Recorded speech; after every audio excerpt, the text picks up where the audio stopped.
Hola a todos, en este curso aprenderán C Sharp para Unity. C Sharp es un lenguaje de programación muy versátil, usado para el desarrollo de videojuegos. Unity es un motor de videojuegos muy popular para crear experiencias en 2 dimensiones y en 3 dimensiones con C Sharp. En este curso, Luis Canary les explicará los fundamentos de C Sharp paso a paso. Luis es desarrollador de videojuegos en Péndulo Studios y ha dado cursos sobre este tema en universidades, empresas y escuelas. Si están listos, comencemos. Hola, pues muy buenas a todos. Hoy vamos a empezar lo que sería un curso de programación en C Sharp para Unity en específico, ¿vale? Y pues lo vamos a empezar desde el principio y vamos a ir viendo todo poco a poco, ¿vale? Vale, para trabajar en C Sharp lo que necesitaremos primero es un entorno de desarrollo, ¿vale? Unity trae por defecto lo que sería un mono develop, ¿vale? Que lo tenemos por aquí, como podéis ver, que sería para escribir todas nuestras líneas de código, ¿no? Como digo, IDE es pues entorno de desarrollo donde escribiremos nuestras líneas de código y conseguiremos que nuestro videojuego haga lo que quiera, ¿no? En este caso. Bueno, Develop lo trae por defecto, pero el que me gusta a mí, por ejemplo, y que utilizo es Visual Studio, ¿vale? Os dejaré los enlaces para descargarlos aquí. Entonces, yo el que utilizo es el Visual Studio 2019, ¿vale? También podéis utilizar, si queréis, el Visual Studio Code, que es como el Visual Studio, ¿vale? Pero como más comprimido y más sencillito, por así decirlo, ¿vale? Entonces, vosotros podéis elegir el que queráis. Una vez que vosotros hayáis descargado e instalado el que queráis, por ejemplo, el Visual Studio, como veis, yo lo tengo por aquí, tengo el Visual Studio Community. Hay una cosa importante que tenéis que instalar, ¿vale? Que cuando lo instaléis os lo va a pedir. Entonces, podéis meter como una especie de complementos, ¿vale? Y para lo que sería el tema de Unity necesitaréis instalar esta tarjetita, ¿vale? Es Game Development with Unity, ¿vale? Para que luego ciertas funcionalidades como completar ciertas líneas de código, etcétera, podamos tenerlas. ¿Ok? Entonces, pues, importante eso. Vale, vamos a pasar a crear lo que sería nuestro primer script. Pero, como digo, tener en cuenta que tenéis que saber cuál queréis utilizar, ¿vale? En External Tools, aquí en Preferences, podéis elegir vuestro entorno de desarrollo, ¿vale? Ahora mismo tengo seleccionado que sería el Visual Studio 2019, ¿vale? Entonces, si os habéis instalado alguno y no se os ha puesto, pues lo podéis buscar y ponerlo aquí. Importante. Vale, ahora sí que sí, pasamos a lo que sería crear nuestro primer script. Lo que suelo hacer yo siempre es, al meternos en un nuevo proyecto, sería crear una carpeta que se llame scripts, ¿vale? Entonces vamos a crearla para lo que sería tenerlo todo mucho organizado. Madre de Dios, todo mucho más organizado. Vale, dentro de esta carpeta scripts, vamos a hacer clic derecho, create, cscript, ¿vale? Y vamos a llamar lo que sería primer script. Sí, nombre súper sencillo, ¿vale? Y lo que vamos a hacer es doble clic y abrirlo. Y vamos a ver con qué nos encontramos. Como veis, se me abre a mí Visual Studio, que a mí me encanta y me lo he puesto en negro porque a tope con el modo oscuro. Y tenemos varias cositas aquí, ¿vale? Tenemos esto de aquí arriba, que son librerías, ¿vale? Que necesita Unity para hacer las líneas de código y demás, ¿vale? Sin más, no hace falta que lo entendáis del todo. Una clase que se guarda entre corchetes que se llaman como nuestro script, como lo hemos puesto, ¿vale? Y luego aquí, pues dos métodos que tenemos, un void_update y un void_start, ¿vale? Y también esto de aquí, que estos son comentarios. Vosotros podéis poner en cualquier momento en vuestro código, pues, este código hace esto, ¿vale?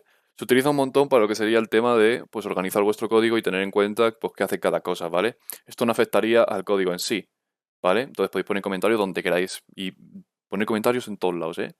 Para que no se os olvide que hace ciertas cosas. Se verán miren muy muy bien, ¿vale? Pues por ahora lo que vamos a hacer es simplemente borrar estos comentarios y el update, ¿vale? Vamos a quedarnos con el start. Vale, el método start.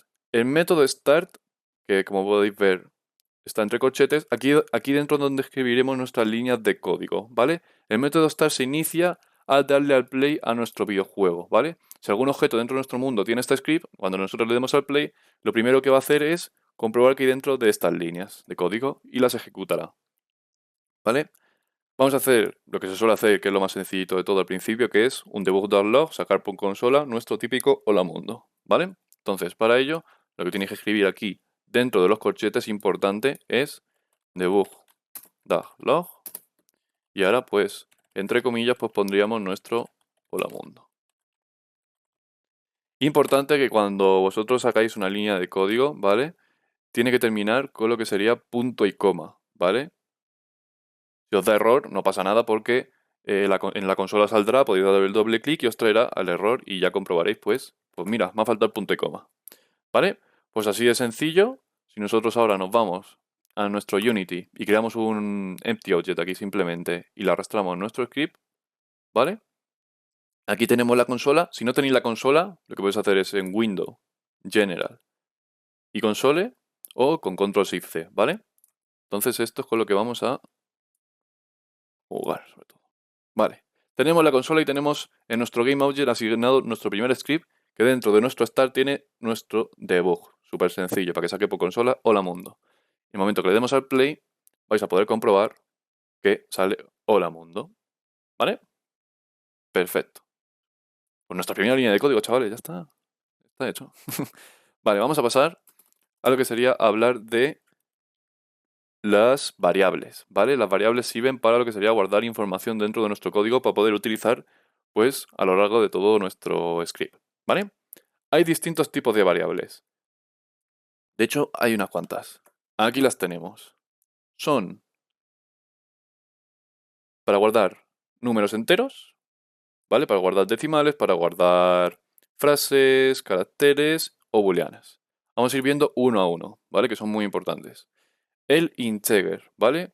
Guarda números enteros sin decimales, ¿vale? Como podéis ver aquí. Y guarda números enteros hasta este número en positivo y en negativo, ¿vale? También puede ser números negativos los integers. Como podéis ver aquí, tengo una cosa que se llama 4 bytes, ¿vale? Y esto es lo que ocupa dentro de lo que sería el programa, ¿vale? Por ejemplo, ocupa menos de lo que sería un long. Un long es lo mismo que un integer, pero ocupa 8 bytes, pero puede guardar números enteros con mucha más longitud, ¿vale? Si no vais a utilizar números tan largos, no hace falta que utilicéis un long, no utilicéis un integer y hasta ahí os ahorráis pues esa optimización, ¿vale? De que ocupa menos, ¿vale? Lo que sería crear una variable de tipo integer.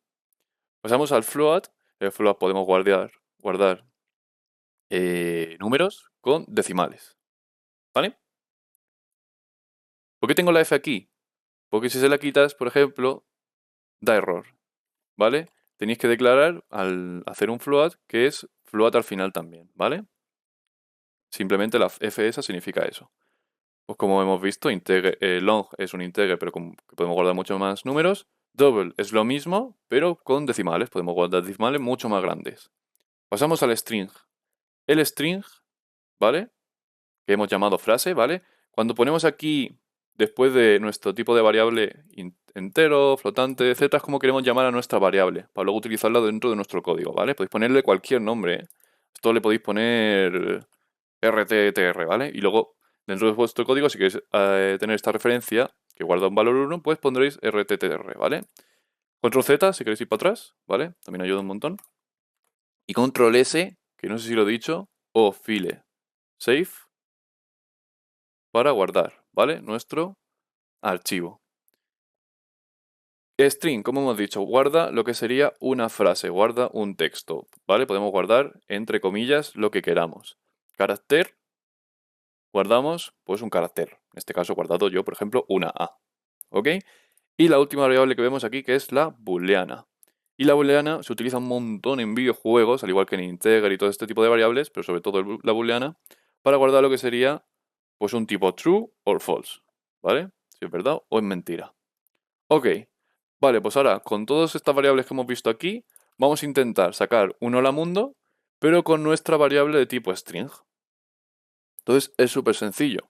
Tenemos guardado ya dentro de nuestra frase hola mundo, por tanto aquí podríamos, en vez de poner hola mundo directamente, podríamos poner nuestra frase, ¿vale? Y vamos a borrar, por ejemplo, todo lo demás, simplemente vamos a trabajar con eso ahora mismo. Así que aquí lo tenemos.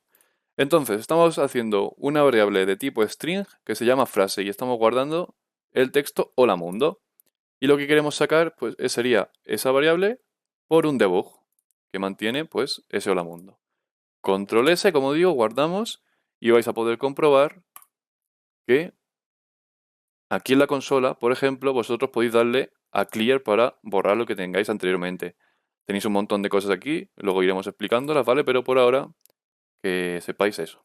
Entonces, ahora, si le damos al play, vamos a poder comprobar que sale nuestro Hola Mundo, ¿vale? Entonces son varias maneras de pues, sacar esa información, como os digo, la guardáis en una variable de tipo string y sacáis el Hola Mundo. O directamente podéis poner aquí Hola Mundo, ¿vale? Vamos a ver operaciones con variables. Y antes de nada, lo que vamos a hacer es quitar, lo que tenemos por aquí en medio, y vamos a crear dos variables de tipo integer.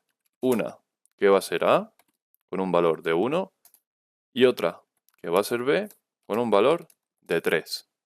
Hay una cosa que está muy guay que se puede hacer, y es, a la hora de declarar dos variables, por ejemplo, de tipo integer, float, etc., podemos declararlas en la misma línea.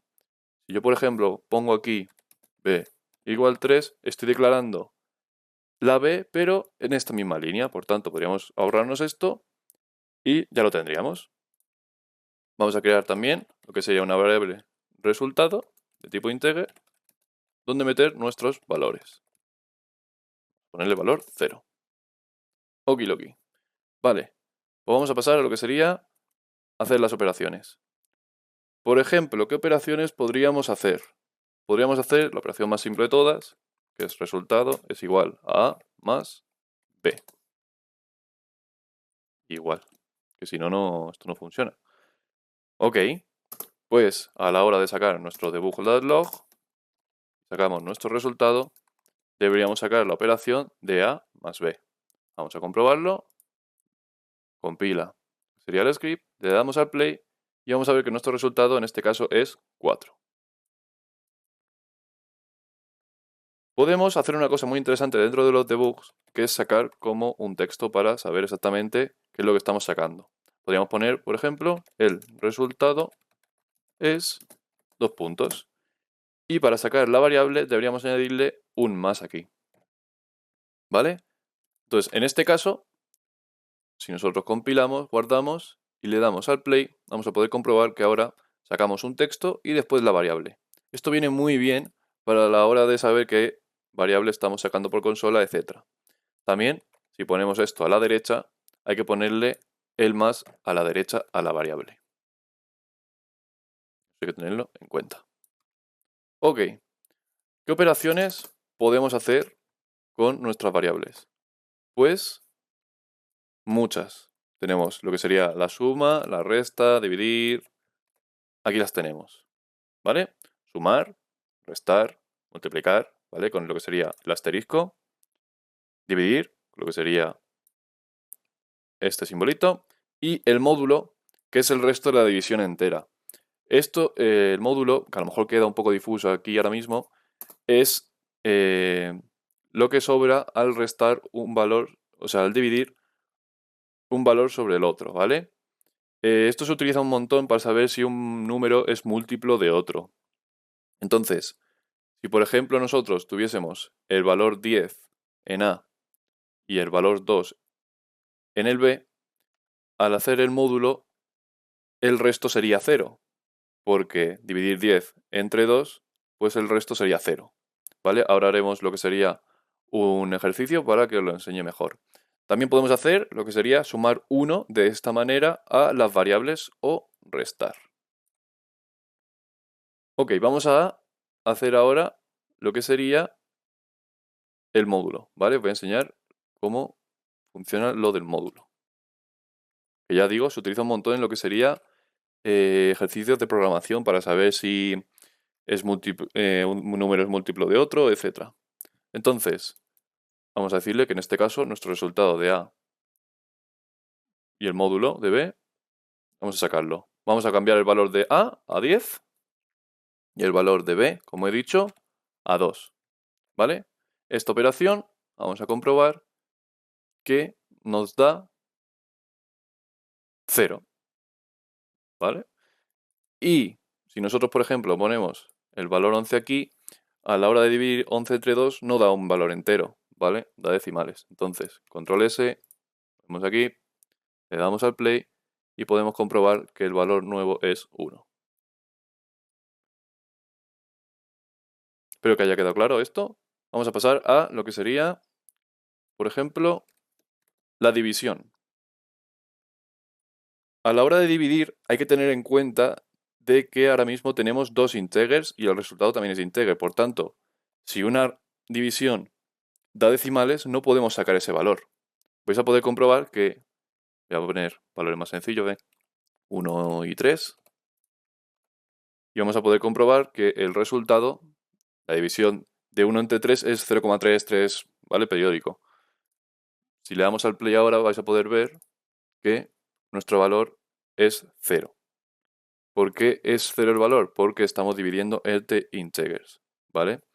Si nosotros cambiamos el resultado a lo que sería un float, ¿vale?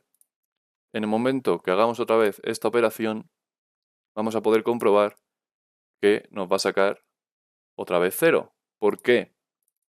Porque al menos otra variable nuestra tiene que ser de tipo float. Vamos a hacer, en este caso, las dos de tipo float. Y ahora vamos a poder comprobar que el resultado ya nos va a dar el correcto, que es 0,3 periódico. Ahí lo tenemos. Entonces, a la hora de hacer operaciones con lo que serían números, etcétera, y que nos dé decimales, hay que tener en cuenta eso, que nos podría dar un valor decimal y que si lo tenemos en integers, pues nos podría dar error. Entonces hay que tener en cuenta eso. Vamos a pasar a lo que sería otro tipo de operaciones que podemos hacer, que sería guardar A es igual a A más B. ¿Vale? Podríamos hacer esta operación muy simple, que sería meter en nuestra variable A la suma de A más B, que en este caso sería 4. Y entonces, de repente, nuestra A se convertiría en un 4. Esto se puede hacer de manera más sencilla, ¿vale? Que sería A más igual a B. Sería esta misma operación, pero simplificada, ¿vale? Simplemente poniéndole ese más delante. Lo mismo podríamos hacer con lo que sería la resta. A menos igual a B. ¿Ok? Vale, pues eso es otra cosa interesante. Vamos a ver ahora el orden de ejecución dentro de nuestro stat y para ello vamos a poner que nuestro resultado, al igual que al principio, es A más B. Entonces, pues sencillo, en este caso, A más B, 4, lo sacaríamos por consola. Pero ¿qué pasa si yo después hago resultado, ahora es A menos B? Y queremos sacar por consola, pues el resultado después,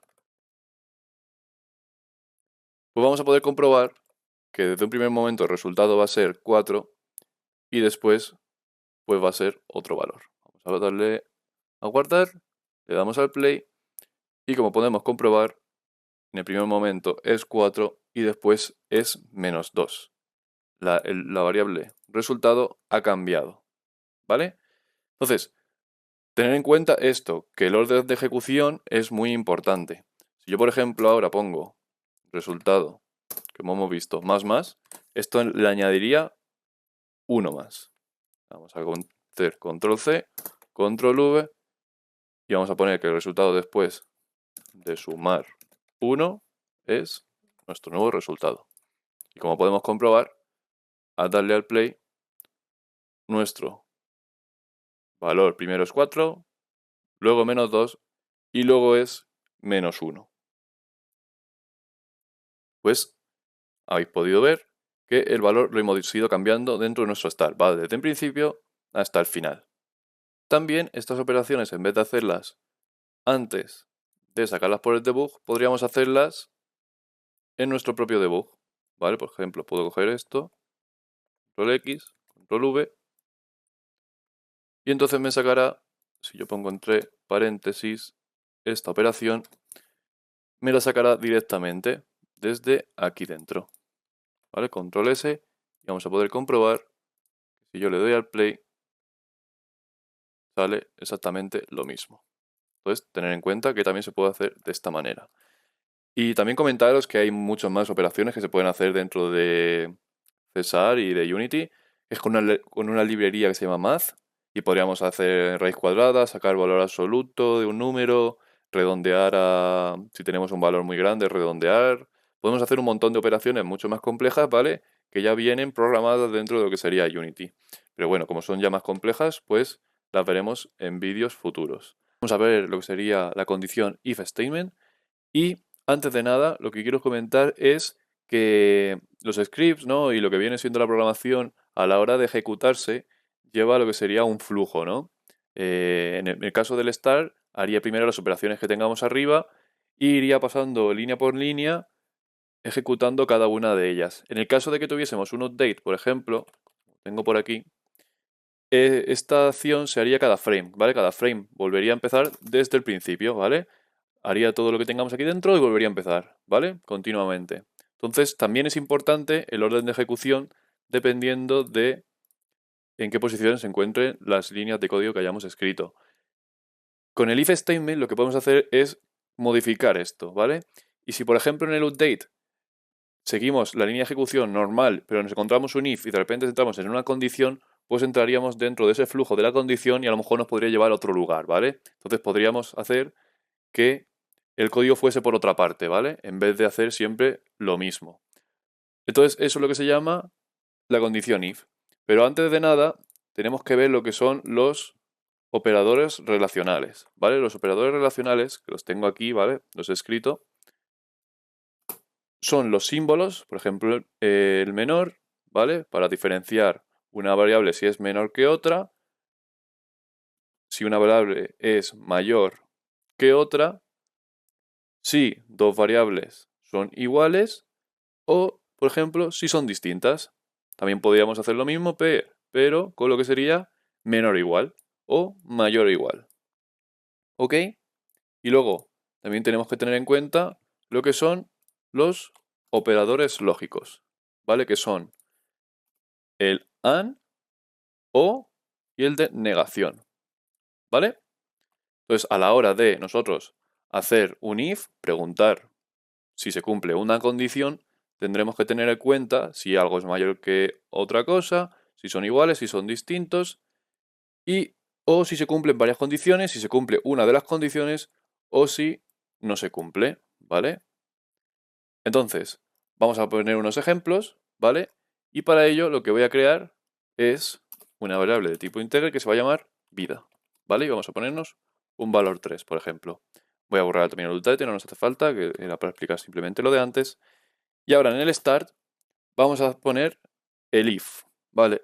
El if se pone if y luego Visual Studio tiene una cosa muy guay, que es que si haces doble tap, ¿vale? Si pulsas tú al tabulador dos veces, te pone la estructura de nuestro if. ¿Ok? Como veis, pone if true. Si true, que siempre va a ser true, entraríamos aquí dentro. Y ya el orden de ejecución, pues entraría por aquí. ¿Vale? Las líneas de código ahora que escribamos las tendremos que escribir pues aquí dentro de la condición lo que queramos hacer. Y aquí la condición que queramos tener. ¿Vale? Imaginar que queremos preguntar si nuestra vida es mayor que 0. ¿Vale? Si nuestra vida es mayor que 0, por ejemplo, en un videojuego podríamos decir que estoy vivo. ¿No? Perfecto. También podríamos preguntar si nuestra vida es menor que 0, pues justamente lo contrario. Control C, Control V, estoy muerto. ¿Vale? En este caso, tenemos que la vida es 3 y ya tenemos dos condiciones con los debugs. Vamos a comprobar ahora dentro de nuestro editor de Unity. Está compilando. Ahora le damos al clear y vamos a darle al play. Y como vamos a poder comprobar, a darle al play, al tener vida 3, estoy vivo. ¿Ok? Si cambiamos el valor, por ejemplo, a 0, ¿vale? No voy a seguir estando vivo. ¿Por qué? Porque aquí estamos preguntando si es menor que 0. Atentos a esto, hay que poner igual, menor o igual a 0, ¿vale? Entonces en este caso sí que estaría muerto. Damos al play, estoy muerto, ¿vale? Entonces, a la hora de hacer esas condiciones y preguntar por esas condiciones, tener en cuenta pues todo este tipo de cosillas. Vamos a poner ahora otro ejemplo. Vamos a borrar lo que tenemos por aquí, ¿vale? Y la variable ahora la vamos a llamar edad. ¿vale? Voy a poner 23, por ejemplo. 23 años. Ahora, vamos a hacer unas condiciones. Si nuestra edad es mayor o igual a 18, en España al menos, eres mayor de edad. Entonces, podríamos decir que si nuestra edad es mayor o igual a 18, somos mayores de edad. Ahora viene otra cosa que podemos utilizar dentro de lo que sería la estructura del if, ¿vale? Los if los podemos encadenar uno detrás de otro, como hemos visto anteriormente. Y podemos encadenar lo que sería un si no si, que es el else if, ¿vale? Si nuestra edad es mayor que 18 o igual, si no si nuestra edad es menor que 18, seríamos menores de edad. Y vamos a utilizar lo que sería ahora un operador lógico, por ejemplo. Y vamos a ponerle y que nuestra edad es mayor a 10. En este caso, seríamos menores de edad y podríamos decir que seríamos, pues, adolescente, por ejemplo. ¿Vale? Y luego podemos poner otro else if, si no si, nuestra edad en este caso ahora es menor a 10, podríamos decir que ahora somos, pues simplemente un niño o una niña, por ejemplo. A ver que escriba bien. Bueno. Madre mía, la ñ, tú. ¿Vale? Podríamos decir que seríamos, pues, un niño o una niña cuando nuestra edad fuese menor de 10, ¿vale? En este caso, como vemos, al ser 23, pues seríamos mayores de edad, pero ya seríamos, por así decirlo, a lo mejor adultos, ¿no? En el caso de que tuviésemos menos de 18, pero seamos mayores de 10, pues seríamos menores de edad, pero adolescentes. Y en el caso de que tengamos menos de 10 años, pues seremos un niño o una niña, ¿vale? Lo bueno de esto es que podemos encadenarlo todo, ¿vale? Como podéis ver, puedo poner un if, luego un else if, otro else if, etc. Y entonces haría una comprobación de todo esto. No pasaría por todo. El caso es que aquí en lo último no tenemos por qué comprobar. O sea, yo no tengo por qué comprobar otra vez el else if edad menos de 10. Porque ya podríamos saber que entonces seríamos un niño directamente, ¿vale? Entonces, si nosotros ponemos, por ejemplo, aquí, vamos a poner 9, ¿vale? Vamos a poder comprobar que nos va a salir que somos, pues, un niño o una niña. Ok, ¿vale? Vamos a poner otro ejemplo más, que quede clarinete. Vamos a cambiar y lo que vamos a poner ahora, como si fuese un videojuego, vamos a poner int level, ¿vale? Imaginaros que tenemos un nivel, ¿vale? Y que, por ejemplo, vamos a crear una variable de tipo bool, ¿vale? Que se va a llamar llave.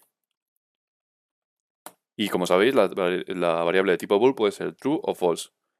Vamos a especificar si tenemos una llave o no para nuestro videojuego. Imaginaros que queremos ir a una dungeon, por ejemplo, y si tenemos mayor de nivel 20 o tenemos la llave, podemos entrar a la dungeon.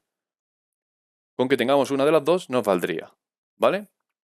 Entonces podríamos preguntar if nuestro level es mayor o igual a 20 o, se pone con estas dos barritas, tenemos la llave debug.log, podemos entrar en la dungeon. ¿Vale? Entonces, pues esto es lo que podríamos hacer, ¿vale? Para lo que sería el operador lógico O. ¿Ok? Pues entonces aquí ya habríamos terminado lo que sería de explicar nuestro if condition.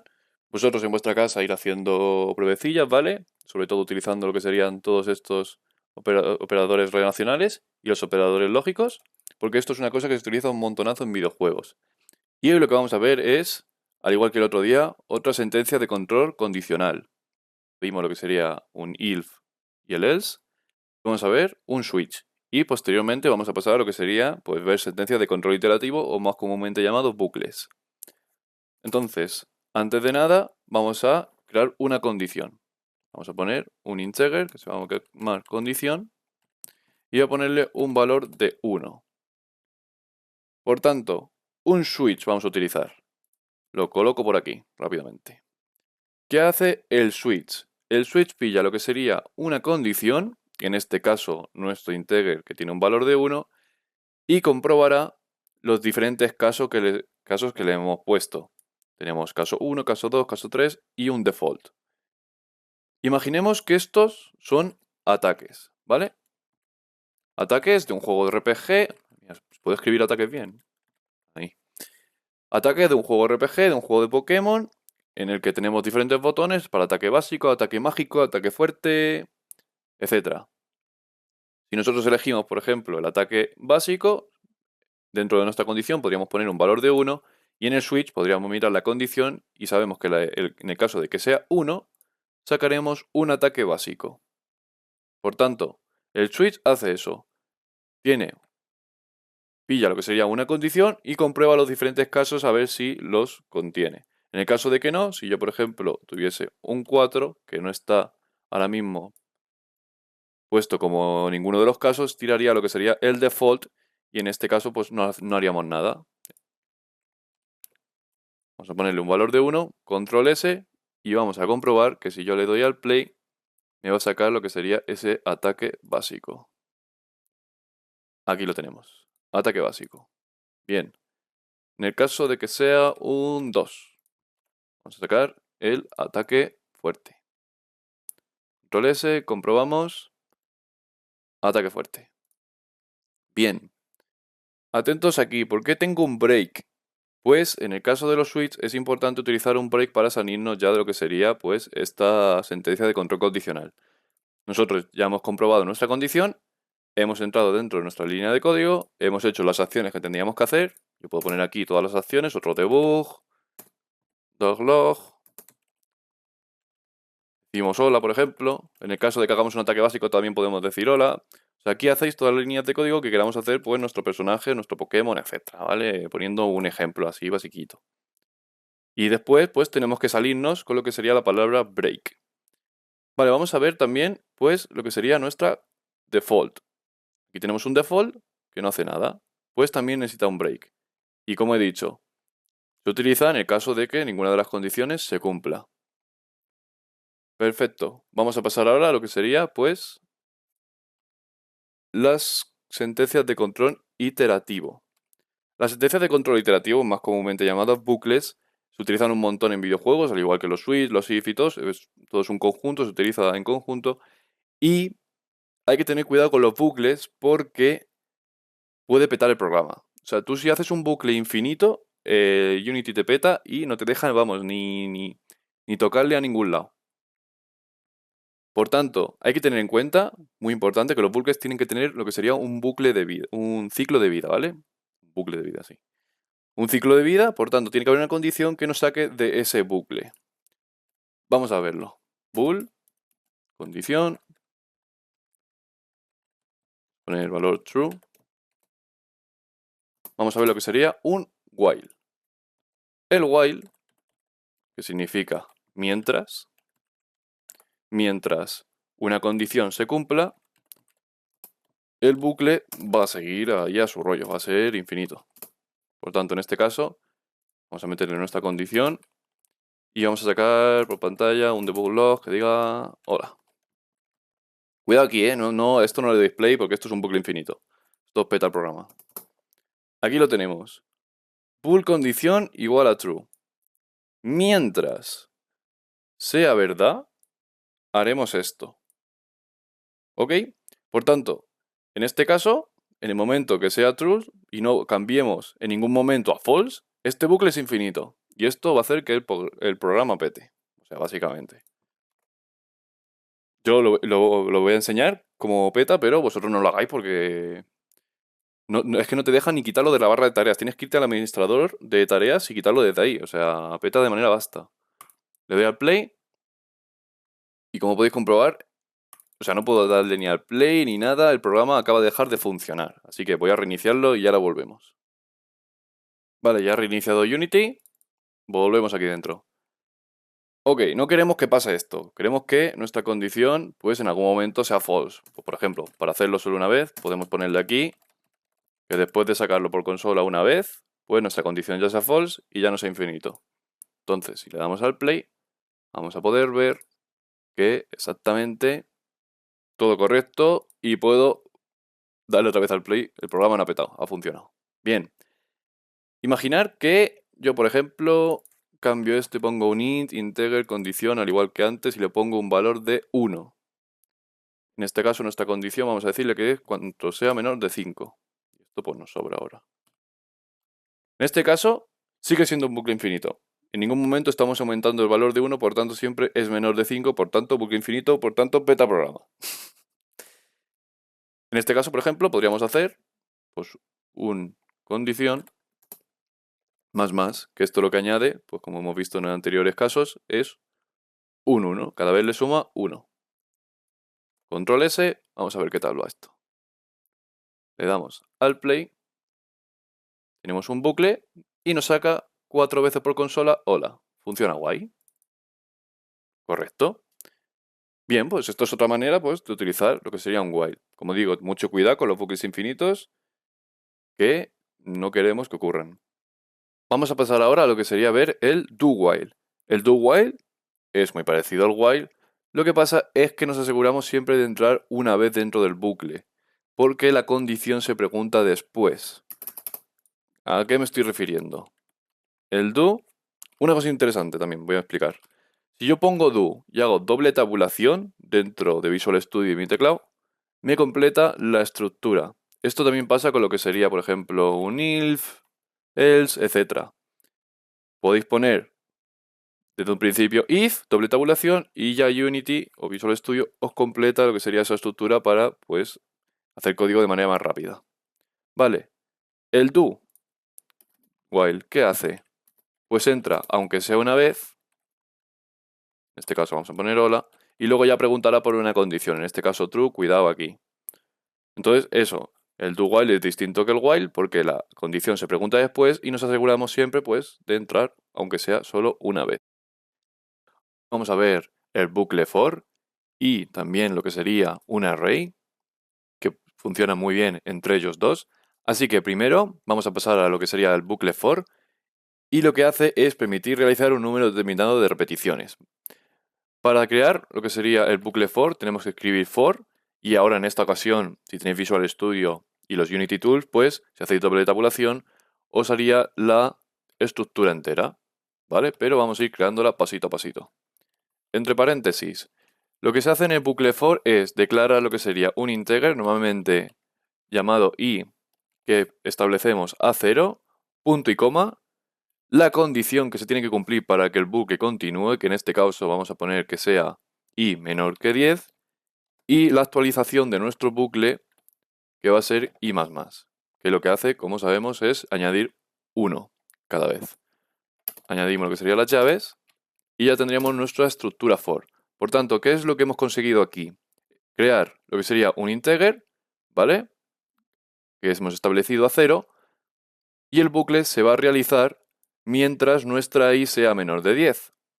Y cuando terminemos cada bucle, cada interacción, pues sumaremos 1, por tanto no hacemos un bucle infinito y no peta el programa, que eso está guay.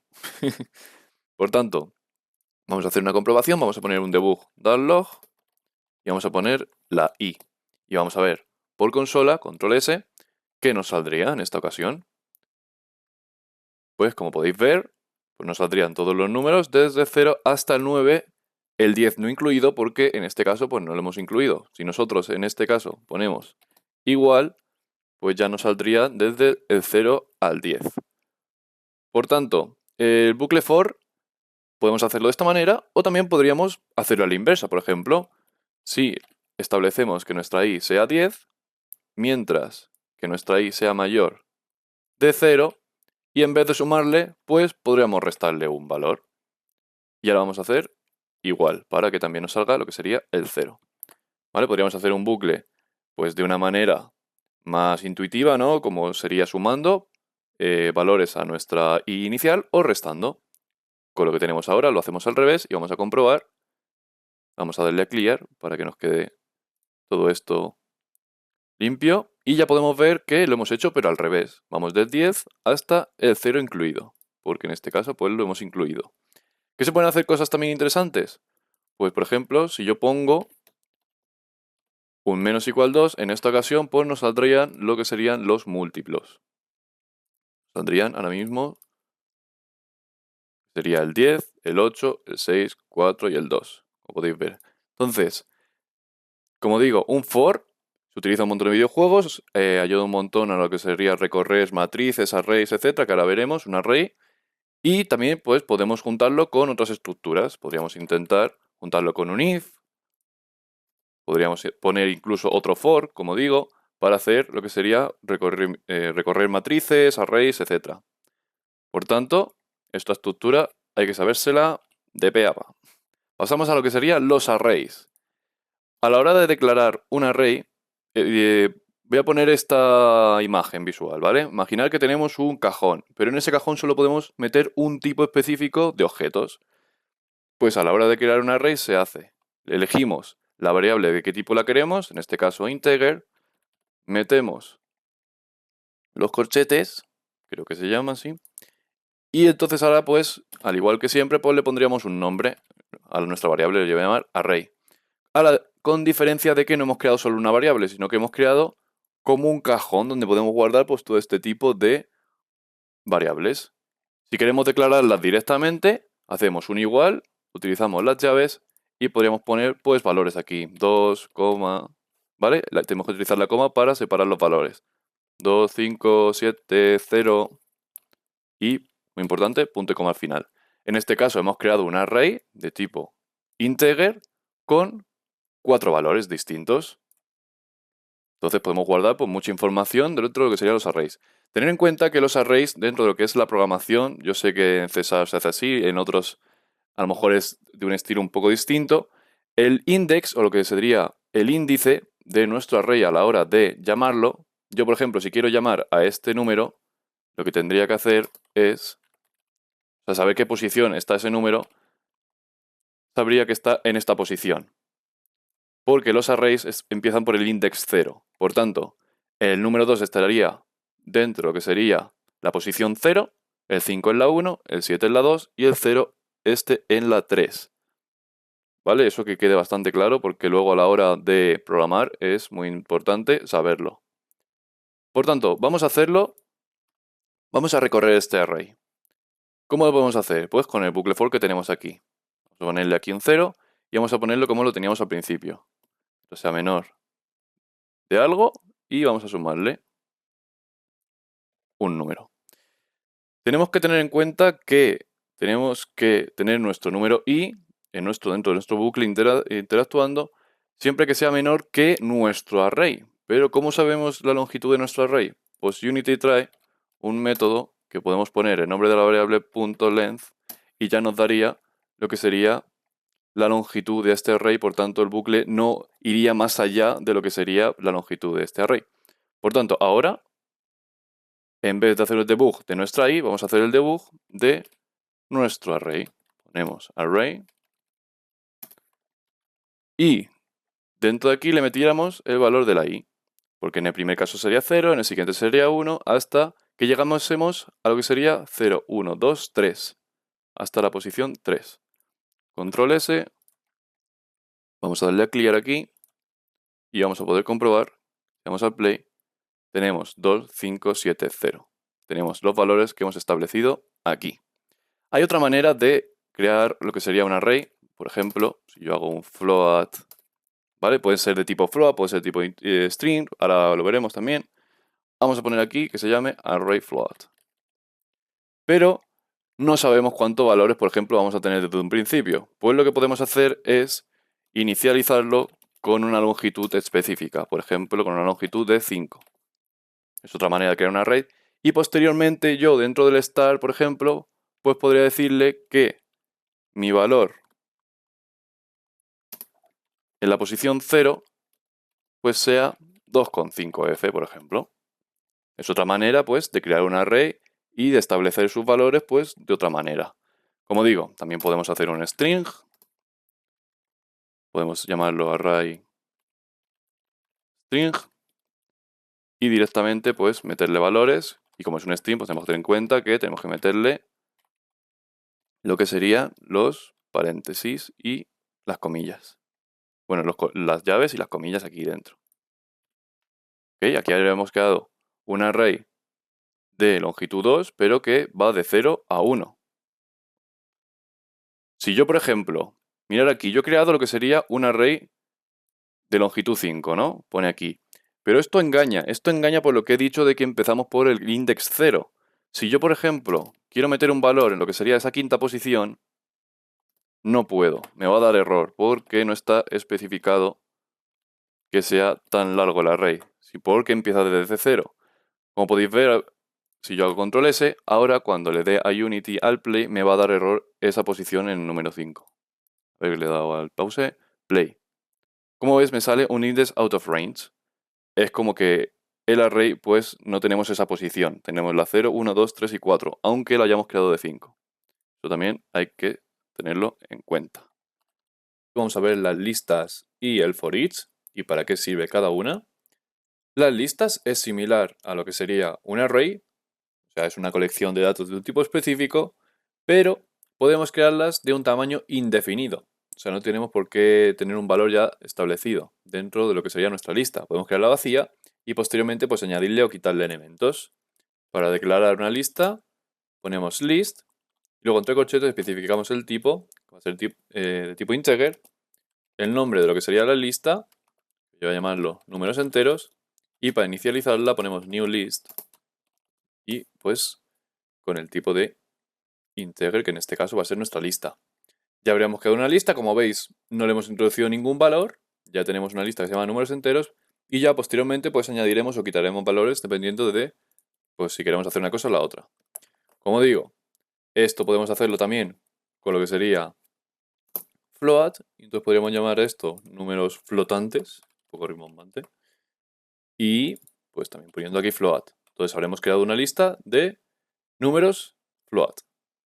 Pero también podemos hacerlo de lo que sería pues un string, ¿no? Podríamos hacer aquí string, llamar a esto en vez de números flotantes nombres, a ver, nombres, y aquí pues ponemos otra vez string.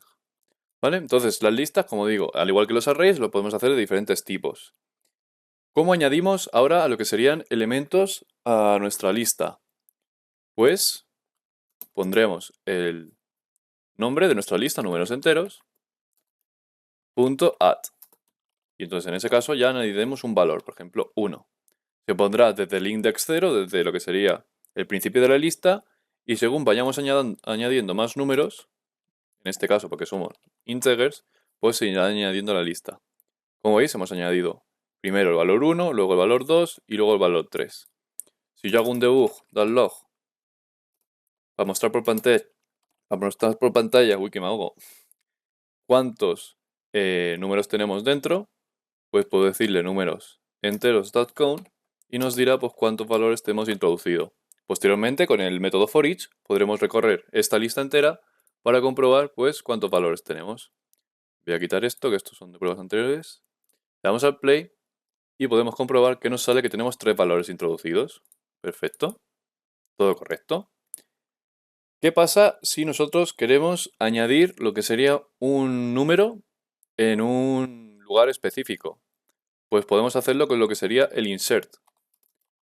El insert, yo pongo el valor, pongo insert, y aquí es donde especifico la posición. Por ejemplo, en la posición 0 quiero poner el valor 5.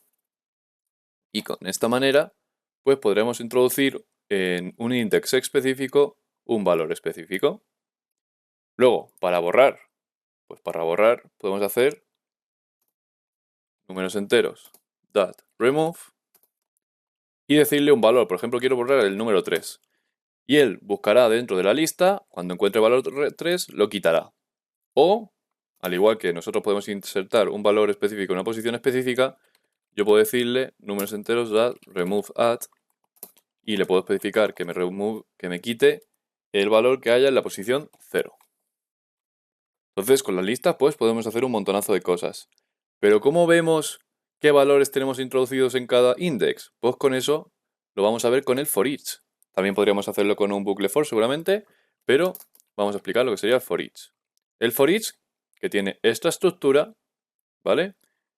Pilla lo que sería un valor, ¿vale? Lo que sería un tipo de variable, integer, float, string, etc. Y va a ir recorriendo la lista entera sacando cada uno de los valores que tengamos introducidos. ¿Cómo podemos hacerlo para mirar este caso en específico? Pues podemos decirle que el tipo de variable es un integer, que quiero sacar el número que hay dentro de nuestra lista números enteros. Y con esto, y poniendo un debug, log número, pues nos va a sacar lo que tenemos dentro de esta lista. Voy a comentar esto ahora mismo, que no quiero que quite nada. Bueno, voy a quitarlo de hecho. Y voy a dejar simplemente que hemos añadido 3 números y luego hemos insertado en la index 0, pues el número 5. Voy a quitar esto, el count, no nos hace falta. Y vamos a ver cómo recorrer, pues, esta lista. Vamos aquí al inspector, voy a borrar esto y le doy al play.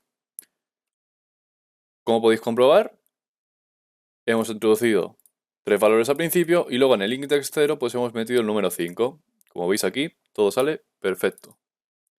Ok, pues para ver nuestra lista de números enteros viene muy bien. ¿Qué pasaría si nosotros, por ejemplo, queremos sacar de una frase, especificamos una frase y queremos sacar cada carácter? Pues vamos a verlo. Si yo pongo, por ejemplo, string frase, y le pongo aquí, pues me gustan los videojuegos. Rapidito. Siempre me como la O de videojuegos. Soy maravilloso.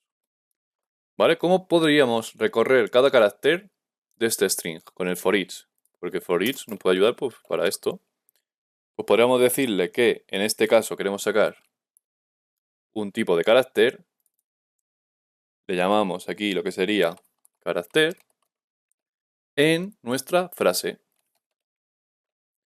Y ahora lo mismo, copiamos esto, pero en vez de poner número, pues ponemos carácter.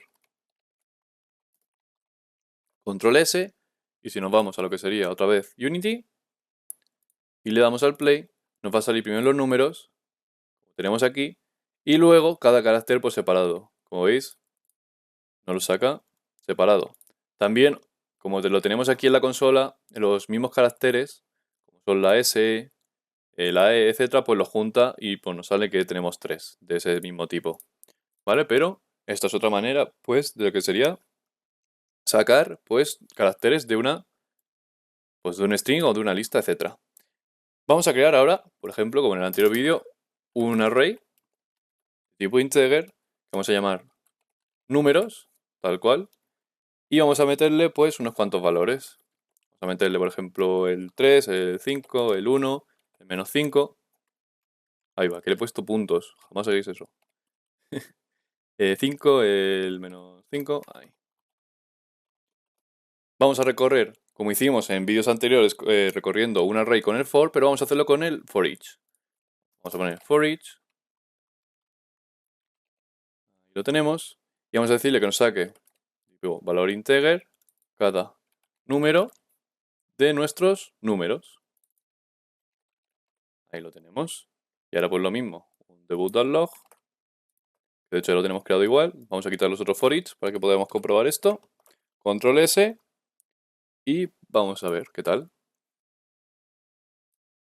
Damos al play. Y como veis, me saca 3, 4, 5 y menos 5. Por tanto, el for each es similar a lo que sería un for, pero nos puede venir mejor para ciertas cosas. Para, por ejemplo, hacer ciertas acciones en ciertos números, por ejemplo, que en cada uno de ellos pues hagamos una diferente acción.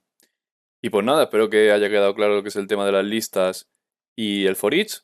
Sí que es algo más avanzado que de lo normal. Esto sí que se utiliza, pero yo, por ejemplo, tampoco lo utilizo mucho, a no ser que sea un proyecto más complicado, pero viene bien saberlo y está dentro de integrado de lo que sería C#. Por tanto, es importante saberlo. Vamos a ver métodos y funciones y es una cosa muy importante de conocer. Por tanto, como sabemos, cuando creamos un script, desde un principio nos salen estos dos métodos, el método start y el método update. Unity trae un montón de métodos que hacen diferentes funciones. Estos en específico, el start lo que haría es, cuando nosotros le demos al play en el videojuego, es lo primero que se ejecutaría. El update se ejecutaría cada frame, pero también tenemos métodos como por ejemplo puede ser el fixed update, que funciona igual que el update, pero va mucho mejor para el tema de las físicas, porque tiene como que se calculan las físicas en un momento específico, en un frame específico, y entonces el fixed update es lo que hace. También tenemos el late update, que se ejecuta posteriormente de los dos updates. Entonces podríamos tener diferentes órdenes de ejecución. Si yo, por ejemplo, pusiese un debug log aquí que dijese hola, aquí, ¿qué tal? O hasta luego, pues haría ese orden. Ya que aunque se ejecute en cada frame, pues también tienen su propio orden de ejecución. Digamos que este va primero, este va segundo y este va tercero. ¿Ok? También tenemos otros métodos que trae Unity que son onDisable. Importante, que creo que no he dicho lo que es un método. Un método es un bloque de código que contiene pues una serie de instrucciones que nosotros pues le podemos especificar dentro. El onDisable y también el onEnable que tiene Unity se ejecuta cuando ese objeto en específico se activa o se desactiva. Vamos a comprobarlo, vamos a poner un debug.log que vamos a llamar onDisable. Vamos a copiar también este y lo vamos a copiar para ponerle onEnable. Y ahora, como podremos ver, si nosotros nos vamos a Unity, y como sabemos que lo tenemos asignado a este GameObject, siempre lo hemos tenido asignado a este GameObject, nunca hemos cambiado esto. A ver si compila. Como veis, tenemos primero script, y si yo le doy al play, vamos a poder ver que se activa onEnable, porque este objeto está activado. Si yo aquí lo desactivo, como veis, onDisable pues nos manda el mensaje. Y así pues continuamente. ¿Veis? Pues son métodos que trae Unity que pues pueden ser muy útiles. Y ahora vamos a hacer unos ejemplos. Voy a borrar todo esto menos el start para que quede todo mucho más claro. Vamos a crear, por ejemplo, un public float y vamos a poner un valor a que vamos a establecer a 1 y b igual a 2. Sí, facilito. ¿Vale? Y en el start lo que vamos a hacer es llamar a un método que vamos a crear, que se va a llamar sumar. Pero ahora mismo no lo tenemos creado. ¿Cómo creamos un método? Pues al igual que el start, podemos decirle pues private void. Void es importante porque resulta que el método no nos va a devolver nada en sí. O sea, sí que va a ejecutar unas líneas de código que tenga el dentro, pero no nos va a devolver nada. Ahora lo entenderéis mejor. Y lo vamos a llamar sumar. Igual tenemos que poner los paréntesis y los corchetes. Entonces nosotros, al meter dentro del start, nada más iniciar en el play, vamos a llamar a este método que hemos creado. Y este método que hemos creado ahora mismo no hace nada, no tenemos nada aquí dentro, pero vamos a darle una serie de instrucciones. Vamos a crear un float que se va a llamar suma y vamos a sumar el valor a más b que hemos establecido aquí arriba. Y por tanto vamos a decir un debug log para ver qué nos sale exactamente. Vamos a decir que nos saque suma. ¿Vale? Entonces, dentro de nuestro método start, le damos al play. Llamamos a nuestro método sumar. Nuestro método sumar tiene unas instrucciones que es crear un float, suma, en el que va a guardar el valor de a más b. Y luego lo vamos a sacar por pantalla. Control S o file save. Nos vamos otra vez a Unity. Vamos a darle a clear para que no estorbe todo esto. Y le damos al play. Y como podemos ver, pues nos trae la suma, 3. Y de hecho aquí nosotros, al haber hecho público estas variables, podría cambiar los números, por ejemplo, ponerle 5 y 10. Vamos a borrar esto. Y en este caso, pues me hará la suma de 5 y 10. 15. Perfecto. Vale. Vamos a pasar a hacer otro ejemplo de este estilo. Imaginar que en vez de yo crear los números aquí, los quiero pasar directamente aquí abajo. Pues para que nuestro método reciba ciertos parámetros, lo que tenemos que decirle es especificar eso. Pues vamos a decirle que tiene que recibir un float, que vamos a llamar A, y tiene que recibir un float, que se va a llamar B. ¿Vale? Y entonces aquí le debemos de decir que vamos a pasarle dos números, por ejemplo el 4 y el 8. Y como veis, no hay ningún error y todo funciona. ¿Por qué?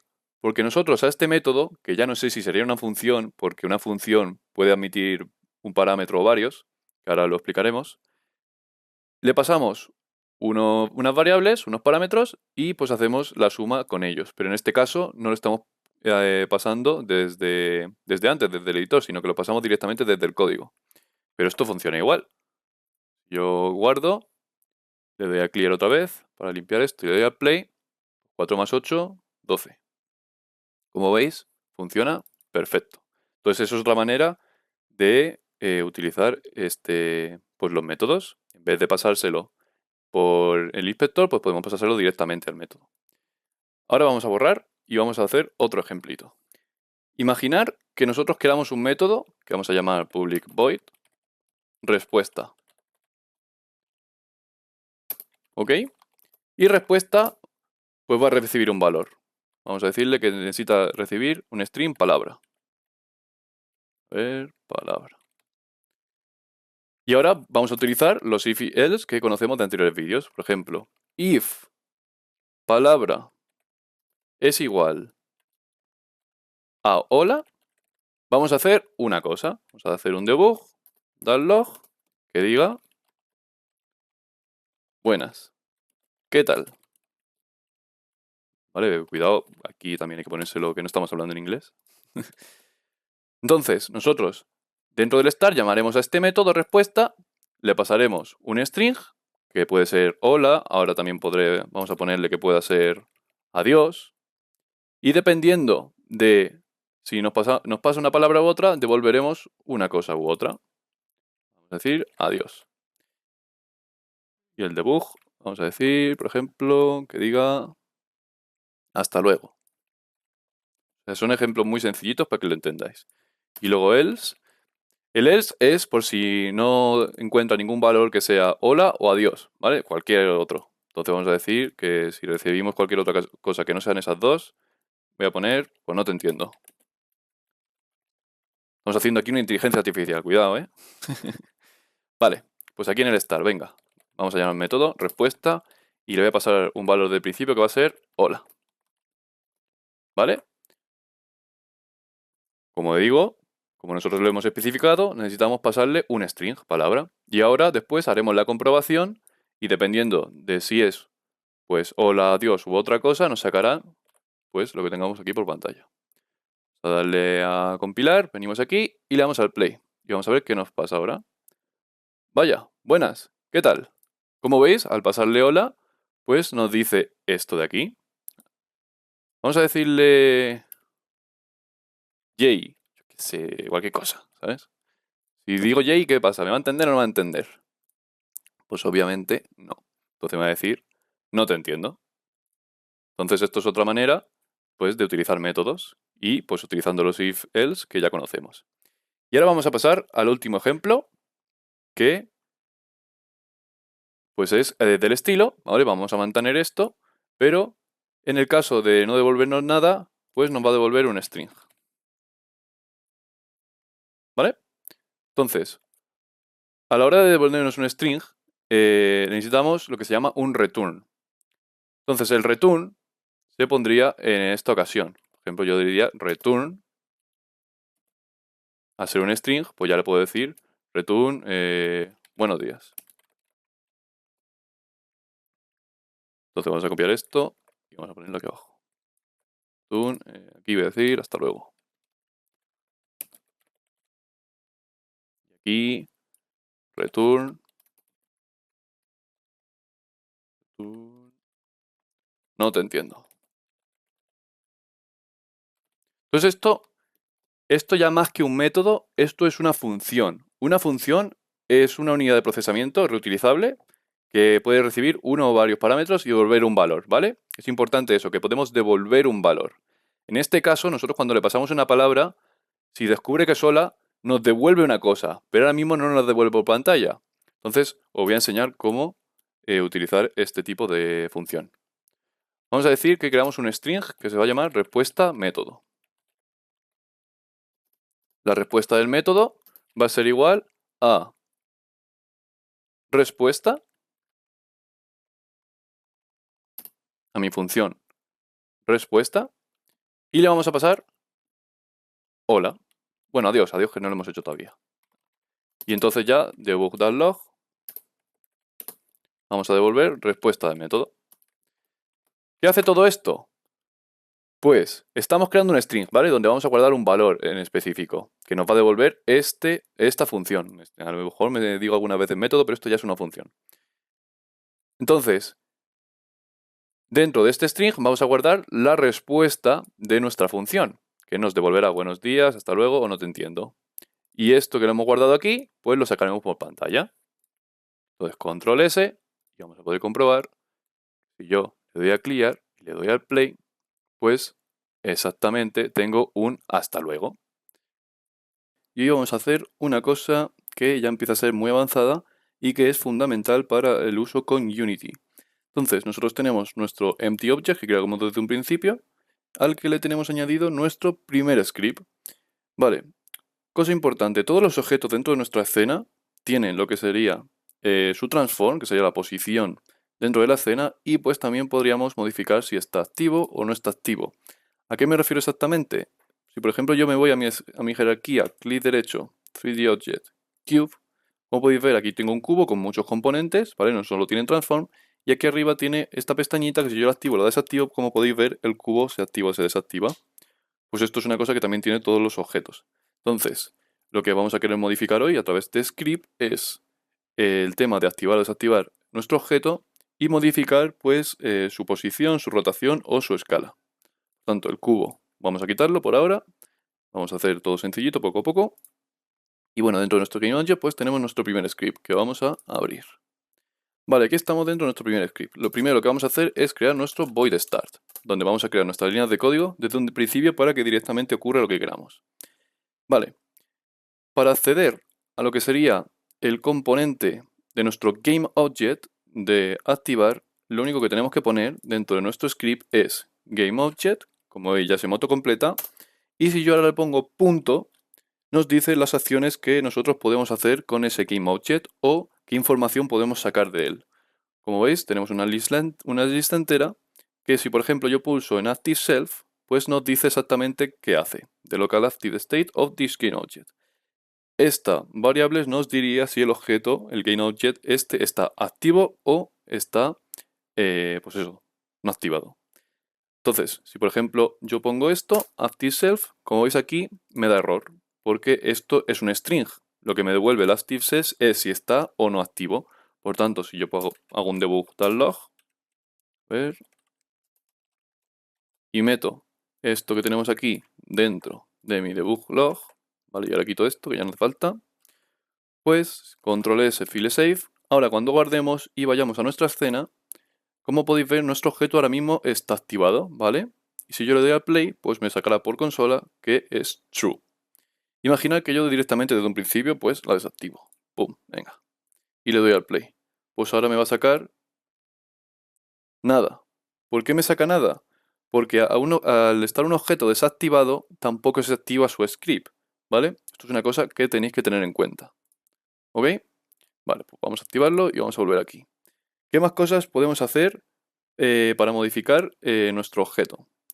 Pues vamos a quitar esta línea de código y vamos a poner otra vez GameObject, punto, para ver qué más cosillas pues tenemos por aquí. Hay cosas muy interesantes, por ejemplo, podríamos hacer, como digo, activar o desactivar esa casilla de ahí arriba que teníamos, y para ello lo que hay que hacer es utilizar el setActive, ¿vale? Si vosotros nos ponemos encima, nos dirá, pues mira, activate, desactivate, the GameObject depende de the given true or false, dependiendo si le pasamos un valor booleano de true o false. Entonces, vamos a poner setActive, y ahora, entre paréntesis, pues ya especificaríamos aquí directamente, pues, por ejemplo, true, ¿vale? Que pues este objeto se active en el start, en este inicio. O podríamos hacer nuestra variable booleana, como hemos hecho en otros vídeos, y pasársela directamente por aquí. Vale, pero en true no tiene sentido. Vamos a poner que se desactive el objeto, ¿vale? Cuando empiece el start y le dimos al play, ¿vale? GameObject setActive false. Lo volvemos aquí. Como vemos, nuestro objeto está activado, ¿ok? Y si yo ahora mismo le doy al play, pues, ¡pum!, se desactiva directamente. Pues entonces es para eso lo que sirve el setActive. ¿Qué más tenemos? Vamos a quitar esto, vamos a poner otra vez el punto para que nos salgan las referencias y nos la autocomplete y nos diga pues qué cosas podemos utilizar. Tenemos aquí una cosa interesante que es add component. Nosotros podemos añadir a un objeto de la escena, ¿vale? Directamente un componente, pero también se lo podríamos añadir por script. Por tanto, si yo pongo add component, y imaginar que pongo un componente rigid body, ¿vale? De físicas, simplemente. No hace falta que entendáis todo esto, pero como nos estamos centrando en programación, pues yo simplemente os digo que el rigid body lo que hace es añadir físicas a lo que sería pues un objeto que tengamos en la escena, ¿vale? Para añadir un componente se tiene que poner el add component, entre corchetes, o como queréis llamar esto, pues el componente que queréis añadir. Por ejemplo, yo he añadido un rigid body, pero también puedo añadir un mesh collider, un box collider. Como podéis ver, puedo añadir un montón de cosas, ¿vale? Y luego, para añadirlo también, pues tenemos que ponerle los paréntesis y el punto y coma final. Vale, vamos a hacer control S y vamos a ver qué ocurre. Desde un principio nuestro GameObject es empty, no tiene nada, simplemente tiene su transform y pues el script que hemos añadido. Pero ahora en el momento que yo le doy al play, pues como podréis comprobar, nos ha añadido nuestro rigid body. Y como veis, el GameObject está bajando, porque ahora mismo tiene físicas y tiene el uso de la gravedad. Y como podéis ver, mi valor de la posición Y pues va bajando constantemente a lo que sería menos 9,8, que es el estándar de la gravedad en la Tierra. Vale, eso es otra cosa que podemos hacer. ¿Qué más cosillas? Pues por ejemplo, que en object.name podríamos sacar el nombre de nuestro GameObject. Imaginar, pues voy a hacer otro debug y vamos a ver qué tal, a ver cómo funciona. Debug.log. Y entonces aquí lo que metería sería, esto lo voy a quitar, GameObject.name. ¿Vale? Así de simple. Ahora, ¿cómo se llama nuestro objeto? Se llama GameObject. Imaginad que yo le cambio el nombre a Player, ¿vale? Porque va a ser nuestro jugador. Ahora, si yo le doy al Play, primero se activará el rigid body, irá bajando y nos dice pues el nombre de nuestro objeto que es Player, ¿vale? Esa es otra información pues que podemos sacar. Como digo, cuando vosotros ponéis GameObject punto, podéis utilizar un montonazo de cosas, ¿vale? Para modificar pues una gran cantidad de variables que incluso no podemos ver desde aquí. ¿Qué más tenemos? Vamos a ver, cosas importantes. Pues vamos a pasar ya a modificar el componente transform. Al igual que nosotros vamos a modificar variables dentro del componente transform, vosotros podéis modificar variables, por ejemplo, de si yo añado un rigid body, pues podríamos modificar lo que sería la masa, el drag, el angular drag, todas las variables desde script. Imagina que pongo yo un box collider, por ejemplo. Pues también podría modificar lo que sería el trigger, el material, podríamos modificar todo, ¿vale? Eso que lo tengáis claro. Bueno, vamos a quitar esto y vamos a pasar a modificar pues la posición, rotación y escala de nuestro objeto. Nos vamos aquí y para acceder a ese componente lo que podemos poner es GameObject.transform, ¿vale? Y ahora ya es cuando nosotros pues, podríamos decir si queremos cambiar la posición, la rotación o la escala. Vamos a poner otra vez punto, ¿vale? Cada vez que queremos acceder a otro tipo de variable, ponemos position, como podéis ver, pues me lo recomienda y podría utilizarlo. Pero también podéis ver, y al igual que en el GameObject, qué cosas podéis hacer. Como veis, aquí me sale otra lista distinta que la anterior, con otro tipo de cosas pues bastante interesantes. Por ejemplo, podríamos ver varias cosillas, podríamos coger lo que sería la posición, la escala local, la rotación. ¿Ves? Se podrían hacer un montonazo de cosas, ¿vale? Que bueno, pues si queréis ir mirando poco a poco, pues podéis hacerlo. Vale, si queremos cambiar la posición, entonces ¿qué tendríamos que poner? Pues transform.position, ¿vale? Y ahora, para modificar lo que sería la posición, se hace añadiendo lo que sería un vector 3, ¿vale? Un vector 3, vamos a decirle que nuestro transform.position va a ser igual a nuestro new vector 3, ¿vale? Y un vector 3, obviamente, tiene los vectores que serían el eje X, Y y Z. Igual que tenemos nosotros aquí. ¿Veis? X, Y y Z. Por lo tanto, hay que especificárselo así, si queremos modificar la posición. Tenemos que decirle, vale, es un vector 3 que va a tener su valor X, Y y Z. Y ahora aquí dentro, pues, podríais ponerle los valores como quisierais. Imagina que queremos 3 en X, 0 en Y, no queremos modificarlo como está ahora mismo, y un 6 en el eje X. Vamos a quitarle ya directamente el rigid body porque si no va a ir bajando y no vamos a ver esto, porque si no luego va a ir bajando poco a poco y vamos a perder la posición. Entonces, con esto, en el momento que yo le dé al play, vais a poder ver que la posición se me ha modificado. Se me ha puesto en 3, 0 y 6. Y si yo, por ejemplo, selecciono el player, como podéis ver, si me acerco, bueno, puede quedar un poco raro, pero se me pone en esa posición. Mira dónde estaba antes. ¿Veis? Antes estaba aquí. Y luego se ha puesto, pues aquí. ¿Veis? Pues eso es una manera, pues, de modificar lo que sería, pues, la posición. Pero no hace falta coger directamente desde el GameObject. Directamente podemos acceder al transform.position sin pasar por el GameObject. Podéis poner también lo que sería transform.position y ya directamente pues lo que tenemos aquí, como podéis ver. ¿Vale? El componente transform, como es un componente que tienen todos los objetos, no hace falta que pasemos primero por lo que sería el GameObject. ¿Vale? Directamente podemos poner transform.position, tururú. ¿Ok?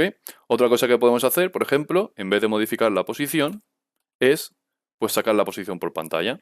Vamos a poner el otro debug y vamos a decirle que nos saque el transform.position. Control C, Control V y cerramos con punto y coma. ¿Vale? Voy a quitar esto también. ¿Ves? Esta información podríamos modificarla o que nos diga qué es lo que contiene. Entonces, ahora mismo es un poco aburrido porque está en el 000, ¿vale? Voy a cogerlo y voy a ponerlo por ahí, en Cuenca. ¿Vale? Ahora es 4,28 y 4,48. Darle a clear y en el momento que yo le dé al play, pues me va a decir su posición. ¿Veis? Me dice, vale, tu objeto se llama player y está en el 0, 4.3, 4,9, ¿vale? Lo redondeo un poco, ¿vale? Podríamos también sacar otro método para que no lo redondee. Pero como veis, pues lo redondeo un poquito. En verdad es 4,28 y nos saca 4,3. Tenemos 4,9 y sería 4,88. Pero bueno, está guay. Está sin más, digamos. ¿Vale? ¿Qué más cosillas podemos hacer? Vale, pues vamos a modificar lo que sería, por ejemplo, la rotación, que la tenemos en 000. Vamos a borrar esto y vamos a ponerlos otra vez. Vale, como me he dicho, podemos acceder directamente al transform sin pasar por el GameObject, por tanto ponemos transform, punto, y en este caso, ¿qué pasaría? ¿Qué tendríamos que usar?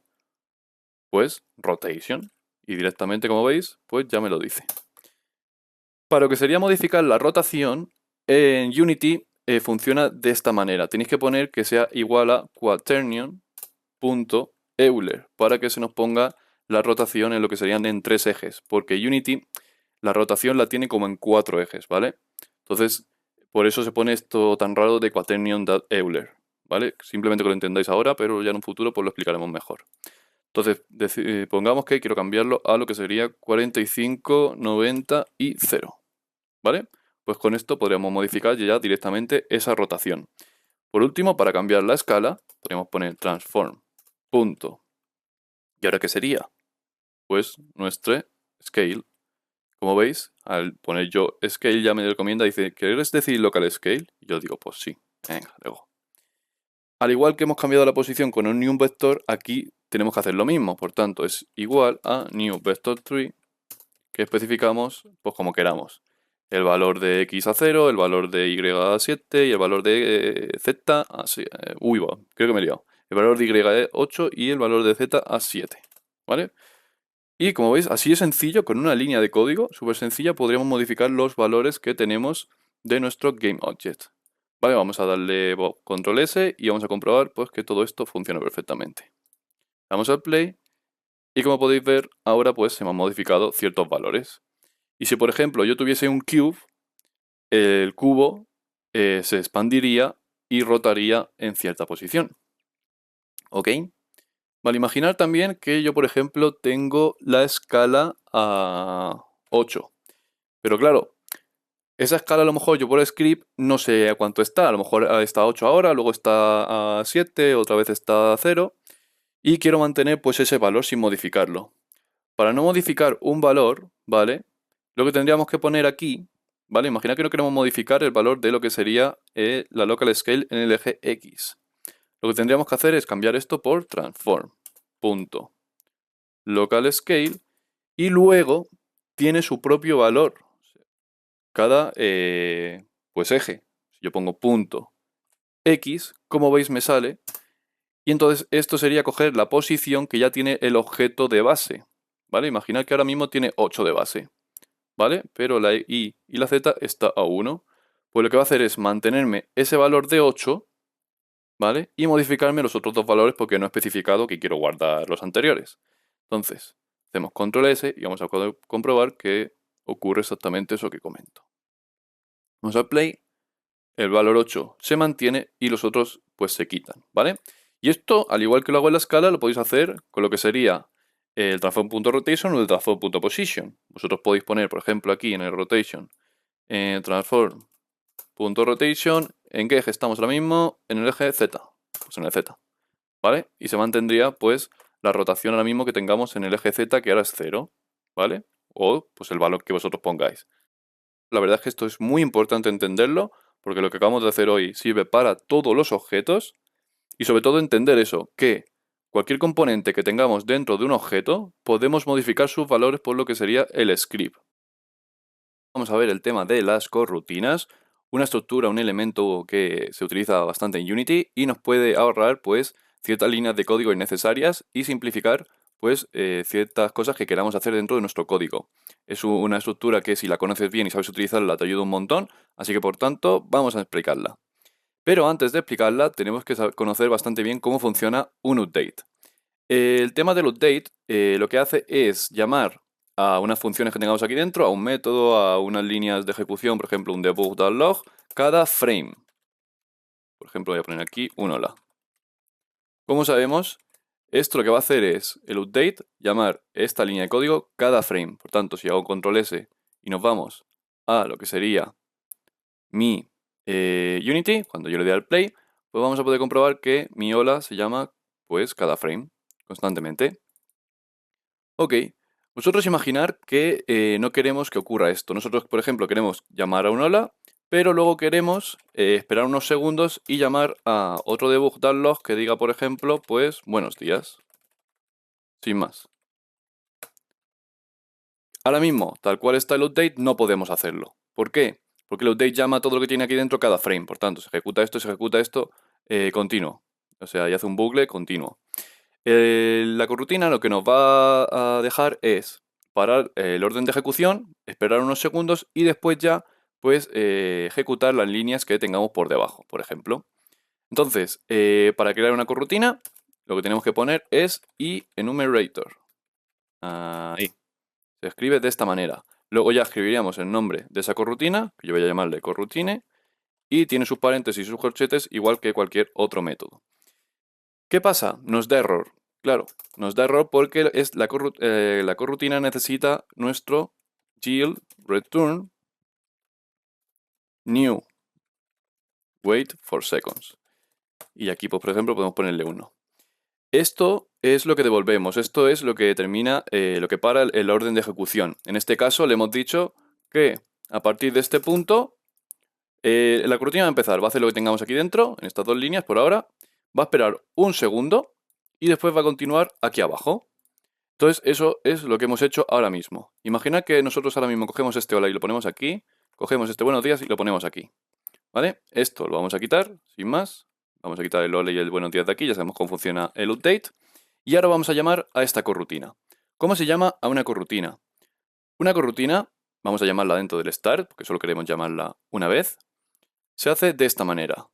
Se pone start coroutine, paréntesis, luego, entre comillas, se pone el nombre de nuestro corrutina, que en este caso es corrutina, y de esta manera ya estaría.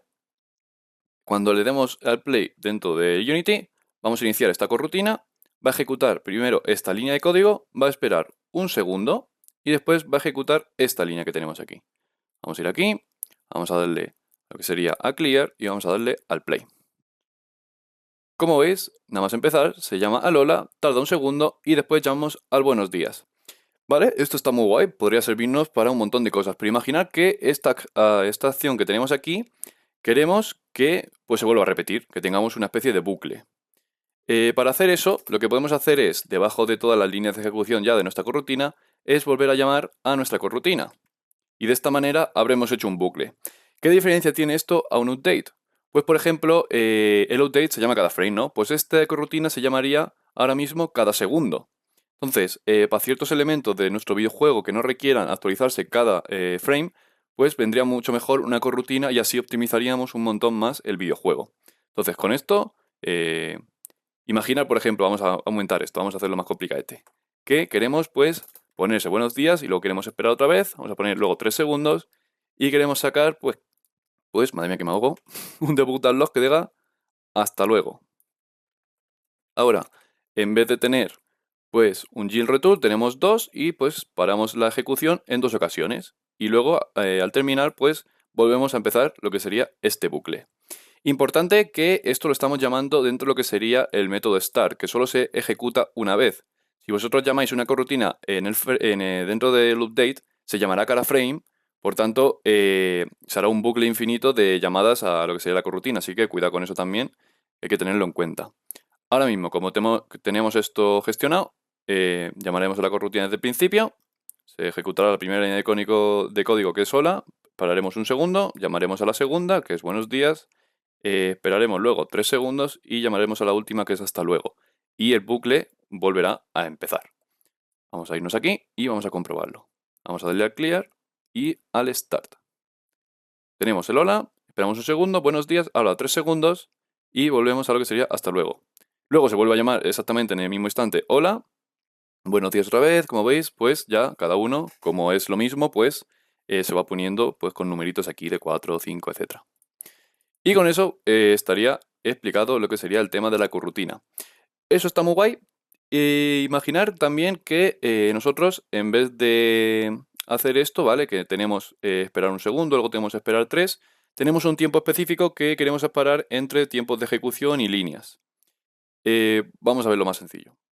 Lo que podemos hacer aquí, al igual que hemos visto en vídeos anteriores, podemos meterle un parámetro a lo que sería nuestro método. En este caso le podemos decir que sea un float de tipo time y este time utilizarlo para lo que sería el tiempo aquí especificado.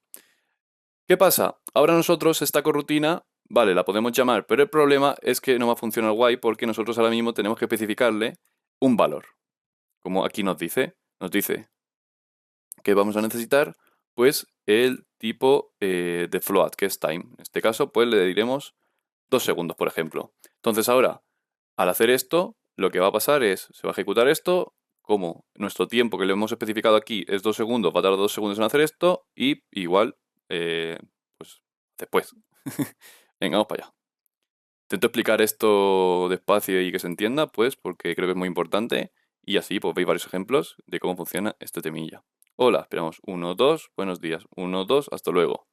Luego, problema, fijar lo que ha pasado aquí abajo, que es lo que he comentado antes. Necesitamos pasarle el parámetro este ahora mismo, necesitamos pasarle un float, y aquí abajo, por ejemplo, no lo hemos hecho, por tanto, pues deberíamos especificárselo también, ¿vale? Sin ningún problema. Vale, pues voy a explicar otra cosilla muy interesante, que es el método invoke. El método invoke está súper guay porque es llamar a un método, por ejemplo, pero en un tiempo específico. Imaginar que nosotros estamos disparando, bueno, que un enemigo nos está disparando cada ciertos segundos. ¿Cómo hacemos eso? Podríamos hacerlo con una corrutina, como os acabo de enseñar, o podríamos hacer con el método invoke. Vamos a crear un método, simplemente, para que se entienda. Vamos a crear un método que se llame disparar. ¿Vale? Imaginemos que aquí dentro del método pues ponemos una funcionalidad para que nuestro enemigo dispare nada más empezar el videojuego o algo del estilo. Pero queremos que lo haga al pasar 3 segundos. Y bueno, hemos visto que podemos hacerlo con rutina, pero hay una manera mucho más sencilla si queremos hacer ese caso en específico en el que solo se va a hacer en una ocasión y pues no tenemos que liarnos mucho más. Se hace con el método invoke. Se escribe así, con mayúscula, la letra Y, y luego aquí dentro lo que tenemos que decirle es el nombre del método, por ejemplo, disparar. Posteriormente se le especifica el tiempo que vamos a tardar hasta llamar a este método. Y imaginar pues, que aquí dentro yo pongo debug.log y ya directamente aquí dentro pues disparo. ¿Vale? Lo que vamos a hacer aquí es llamar a un método al pasar ciertos segundos. Súper sencillo. Y con esto la verdad es que os vendría genial. Entonces, vamos a irnos aquí y vamos a comprobar qué tal funciona este método. Vamos al play. Ahora, esperamos 1, 2 y 3 y justo sale nuestro método disparo. Por tanto, también quería explicaros esto porque en ciertas ocasiones os puede venir genial. Y luego hay otra cosa muy interesante que es el método destroy, que es para destruir ciertos elementos que tengamos en la escena, componentes, etc. En este caso, el destroy le tendríamos que pasar, por ejemplo, un GainObject, un objeto, etc. Y decirle, al igual que tenemos aquí, un tiempo.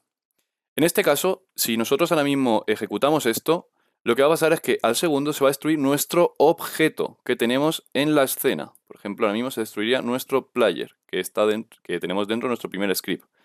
Y por tanto el invoke nos llevaría a llevarse a cabo porque se ejecuta después. Vamos a hacerlo así, sí, vamos a dejarlo así y vamos a comprobar qué tal funciona. Esto es otro método que se llama pues con un tiempo de ejecución que podéis especificar y pues entonces está bastante guay que también lo sepáis. Por eso quería explicarlo. Así que nos vamos a ir aquí y vamos a comprobar qué tal funciona este. Le damos al play, pasa un segundo y como veis al segundo se me ha destruido mi player, por tanto todo lo que tenga dentro de mi script ya no se va a ejecutar porque ya no tengo un elemento en mi escena que tenga ese script. ¿Qué son? Pues tres estructuras muy guays para llamar ciertas funciones, métodos con un cierto tiempo y pues seguro que os sirve para hacer vuestros videojuegos y simplificar pues mucho más las cosas. Vamos a ver una cosa súper interesante y que mucha gente suele pedir, ¿no? Y que en algún momento se va a tener que utilizar, que es el hecho de poder guardar información sobre nuestro videojuego. Por ejemplo, si nosotros tenemos ciertas vidas o un enemigo tiene ciertas vidas, pues poder guardar esa información. Así como, por ejemplo, si tenemos ciertas monedas, si tenemos alguna llave, en qué nivel estamos, qué progreso llevamos, pues podríamos guardar esa información y luego pues poder recuperarla independientemente de que nosotros, por ejemplo, cerremos el Unity, cerremos el juego. Y también valdría, por ejemplo, para móviles. Si nosotros hacemos un videojuego y utilizamos este método, pues la información que queramos guardar la podremos guardar, pero cuando cerremos el videojuego pues podríamos llegar a recuperarla. Entonces, es súper sencillo, como vais a ver, pero sí que tiene ciertas cosillas. O sea, solo podemos guardar lo que serían valores integer, float y string. Y tienen que ser independientemente, tenemos que guardar cada valor por separado, uno por uno, y luego a la hora de recuperarlos también. Pero bueno, eso lo vamos a ir viendo y ya veréis que está súper sencillo y es súper fácil de hacer. Entonces, para guardar información, lo que tendríamos que utilizar es lo que se llama player prefs, que nosotros podríamos poner directamente player prefs dentro de nuestro start.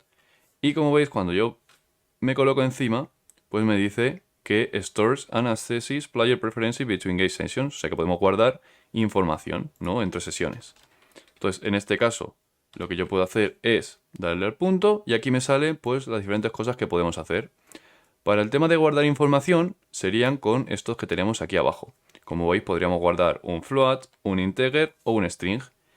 Y si veis lo que me dice aquí a la derecha es que a cada valor que queramos guardar pues tenemos que establecerle un string, un nombre, ¿no?, para guardar ese dato y ya pues posteriormente el dato que nosotros queramos guardar. Entonces vamos a empezar con el más simple, vamos a empezar con el integer. ¿Vale? Y ahora aquí dentro lo que tenemos que hacer es ponerle un nombre para cómo queremos guardar esta información, que en este caso le podemos llamar número int, por ejemplo.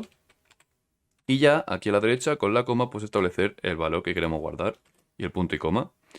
Esta línea ahora mismo lo que va a hacer es guardarme dentro de este string, ¿vale? Y como digo, dentro de la memoria del ordenador en alguna posición. Os dejaré un link en la descripción sobre la documentación específica de esto de Unity. Pero ya veréis que es súper sencillo. Entonces, aquí guardaríamos dentro de esta aquí el valor 1. Y esto pues podríamos recuperar esa información en un momento específico. Digamos que nosotros, por ejemplo, queramos aquí una variable de tipo integer, que vamos a llamar número, pero no establecemos a ningún valor. Y luego, dentro de nuestro método start, en un momento específico, queremos recuperar esta información para utilizarla pues para lo que nosotros necesitemos. Imaginar, por ejemplo, que tenemos integer de niveles y en un momento específico guardamos que estamos en el nivel 5. Pues cuando empecemos el videojuego podemos preguntar, oye, dame esa información que guardé y métemela dentro de este integer. Entonces podríamos guardar el nivel 5, recupero el nivel 5 cuando empiece el videojuego y ya pues podría poner directamente ese nivel 5. Para recuperar información se hace de esta manera. Ponemos player prefs, punto, y en este caso se haría con los get que tenemos aquí. Y como veis tenemos el get float, get int y get string. Entonces vamos a poner en este caso get int. Y ahora lo único que hay que hacer es pues marcar esta key que tenemos, que es con lo que hemos guardado nuestro integer. Podemos hacer control S y si yo por ejemplo dentro de mi utdate hago un debug.log y establezco que quiero sacar mi número por pantalla, podemos guardar y en este caso lo que podemos hacer es darle al play, a ver qué es lo que ocurre. Venimos aquí, esperamos que compile, le doy al play Y como veis, pues me sale mi valor 1, que pues como está dentro de un update, me lo va sacando continuamente. Entonces, esta información yo ahora mismo si cierro Unity y vuelvo a entrar, se guardaría sin ningún tipo de problema. Y si yo, por ejemplo, modifico esto, pues con cualquier valor, pues llegaría a ocurrir lo mismo. Imaginar ahora, antes le he dado al Start, ¿vale? Y hemos guardado el valor 1. Imaginar que yo ahora esto lo comento, ¿vale? Para que no afecte. ¿Qué valor me va a sacar ahora? Pues el que se guardó en su momento, que es el 1. Si yo ahora mismo le doy al play, vais a poder ver que, pues mira, me saca el 1 otra vez. Pero si yo ahora pongo el 4, pues me sacará el 4. Y esto lo podemos hacer tanto con lo que sería información de float como información de string. ¿Vale? Por ejemplo, para guardar un float, lo que tendremos que hacer es playerprefs.setFloat y ya pues guardar aquí como nosotros queramos. Por ejemplo, podríamos llamarle número float y ya pues establecer aquí un valor que sería, por ejemplo, 7,5. Y luego para recuperarlo, pues haríamos lo mismo que tenemos aquí.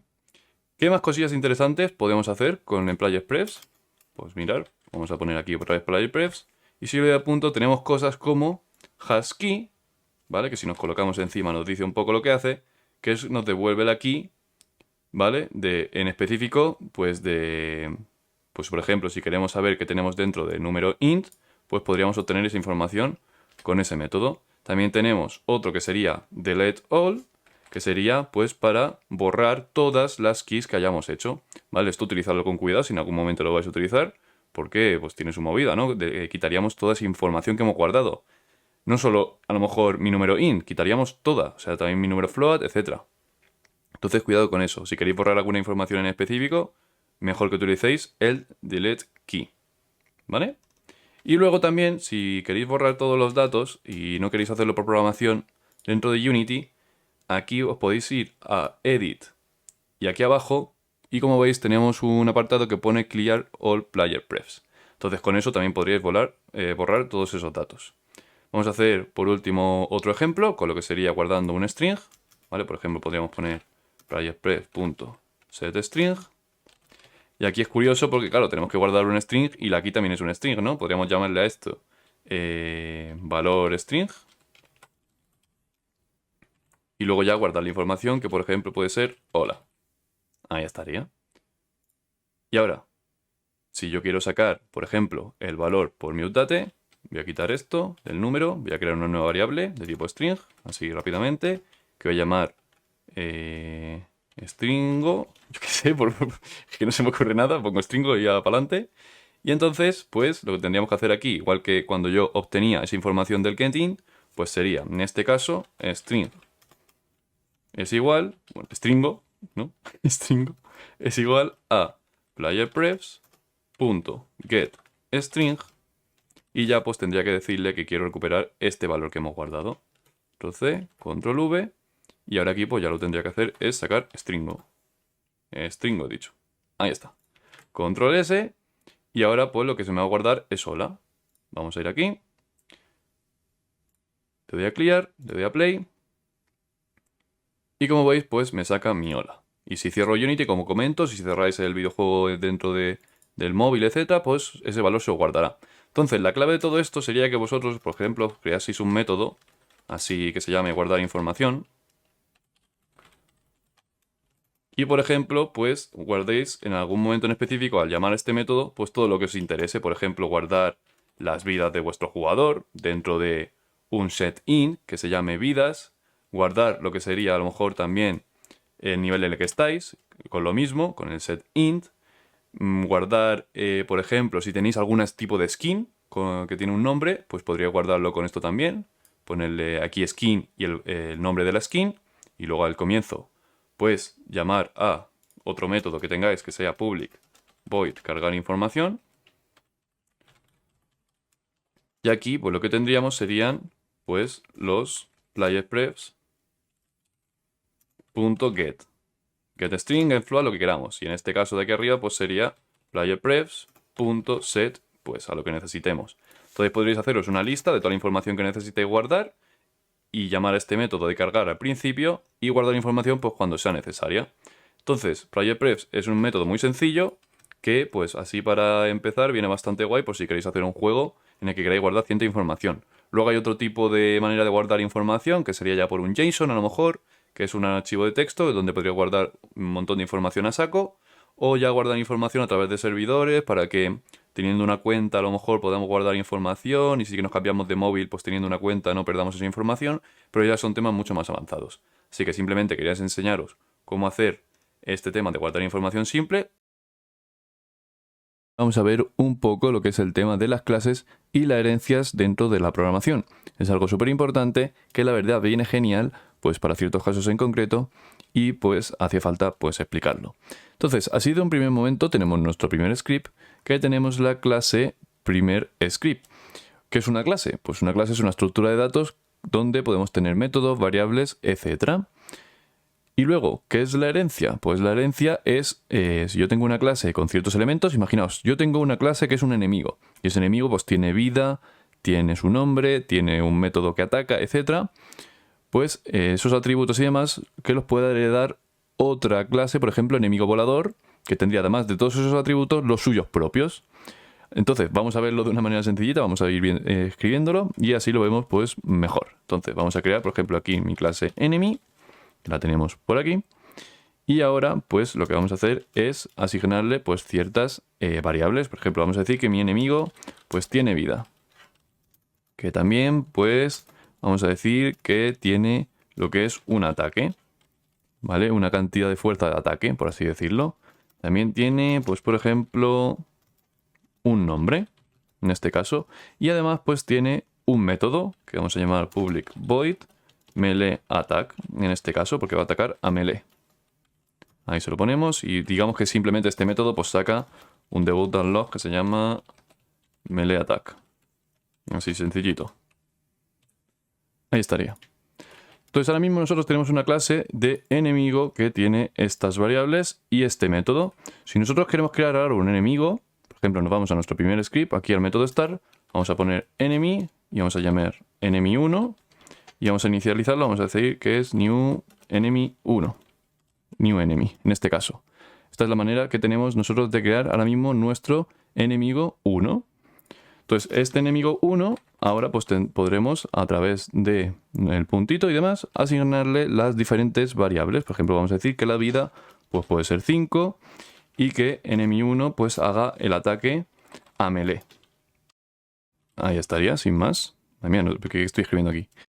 De esta manera nosotros hemos creado un enemigo que tiene pues todas estas variables y este método. Y además pues voy a hacer el melee attack, que lo que hace es sacar un debug.log de melee attack. Hago control S, vuelvo a Unity. Y si tenemos asignado este script a lo que sería un elemento de nuestro videojuego, cuando yo le dé al play, pues como veis me saca melee attack. Perfecto. Ahora imaginar que yo quiero, pues por ejemplo, tener otros tipos de enemigos. Quiero tener un enemigo que sea volador, otro enemigo que vaya a través debajo del suelo o este tipo de cosillas. Ese enemigo nuevo quiero que aparte de todos estos atributos, aparte de todas de tener vida, de tener un ataque, de tener un nombre, pues tenga los suyos propios. Pues lo que podemos hacer aquí abajo, por ejemplo, es class flying enemy y para que herede de enemy, luego tenemos que hacer es poner dos puntitos y enemy. De esta manera ya tendremos todos estos elementos que tenemos aquí, aparte de los que añadamos pues a propósito para lo que es el enemigo volador. Por ejemplo, el enemigo volador lo que puede tener es pues un ataque volador. Pues puedo poner aquí public void flying, a ver si sé escribir, flying attack. Y simplemente, pues igual que tenemos aquí, flying attack. Pues puedo copiar este debug y en vez de que el ataque sea melee, pues decimos que el ataque es volador, por así decirlo. Genial. De esta manera, si yo me vuelvo aquí a mi apartado de arriba, puedo crear un enemigo de tipo volador. Por ejemplo, puedo hacer aquí flying enemy, que vamos a llamar flying enemy 1, que es igual a new flying enemy. Y ahora, si escribo flying enemy 1 y pongo punto, aparte de tener todos los atributos de mi enemy, por ejemplo, tengo ataque, tengo el nombre, tengo vida, también tengo el melee attack, tengo el suyo propio, que es Flying Attack, que es el que tenemos, por ejemplo, por aquí. Y si yo ahora voy a comentar el enemy 1 y le damos al play al juego, veremos que mostramos pues el método que tenemos pues aquí abajo, simplemente. Vamos a Unity, limpio esto, le doy al play y como veis pues sale mi Flying Attack. Claro, ahora hay que tener en cuenta una cosa. Flying Enemy hereda de Enemy, pero Enemy no hereda de Flying Enemy. Por lo que mi enemigo normal no tiene el método propio de Flying Enemy. Por ejemplo, si yo pongo aquí enemy 1, punto, como veis simplemente tenemos el ataque a melee. Sin embargo, mi Flying Enemy tiene el ataque melee y el ataque volador. Y para eso, pues básicamente sirve el tema de las herencias. Ahora, otra cosa que quiero explicaros es que cuando nosotros creamos un enemigo, pues tendríamos que asignarle unos valores a lo que sería, pues por ejemplo, la vida, a lo que sería el nombre, etc. Y esto pues puede ser algo tedioso. Hay una cosa que se llama, bueno, una cosa, es un constructor, que un constructor es un método que se llama a la hora de crear, por ejemplo, una clase, que lo que hace es, nos sirve para inicializar los diferentes valores que tenemos aquí. Y eso es otra cosilla que puede ser interesante que podamos ver en un futuro. Pero simplemente quería en este vídeo dejarlo sencillito para que se entendiesen los fundamentos y que quedase un vídeo así redondito. Así que pues nada, espero que os haya gustado y nos vemos en los siguientes vídeos.